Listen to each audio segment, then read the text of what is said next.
తెలంగాణలో గాంధీ ఆసుపత్రి సహా దవాఖానాల పరిస్థితిపై అధ్యయనం చేసేందుకు సిద్దమైన బీఆర్ఎస్ నిజ నిర్ధారణ కమిటీకి కాంగ్రెస్ ప్రభుత్వం షాకిచ్చింది. రాష్ట్రంలో వైద్య ఆరోగ్య వ్యవస్థ దిగజారిందని ఆరోపిస్తూ దవాఖానాల పరిస్థితిపై అధ్యయనానికి doctor Rajaiah, MLA doctor Kalvakuntla Sanjay, మాజీ ఎమ్మెల్యే డాక్టర్ మెతుకు ఆనంద్తో త్రిసభ్య కమిటీ బీఆర్ఎస్ అధిష్టానం ఏర్పాటు చేసింది.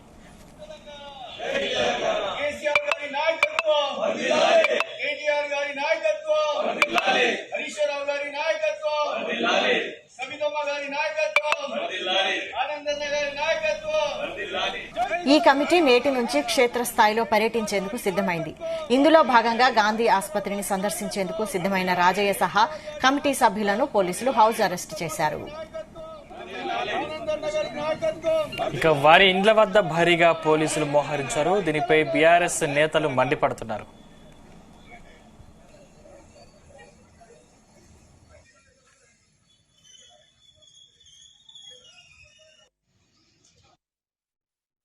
త్రిముఖ కమిటీలో సభ్యులైనటువంటి డాక్టర్ మాజీ ఎమ్మెల్యే గారు ఉన్నారు కాబట్టి ఆయన ఈరోజు గాంధీ హాస్పిటల్ కు సభ్యులందరూ కూడా ఇలా స్పందించి గవర్నమెంట్ చేస్తున్న వైఫల్యాలను ఎండగట్టడానికి గవర్నమెంట్ ఏదైతే చేస్తుందో అన్ని సదుపాయాలుంటే గవర్నమెంట్ భయపడవలసిన అవసరం లేదు.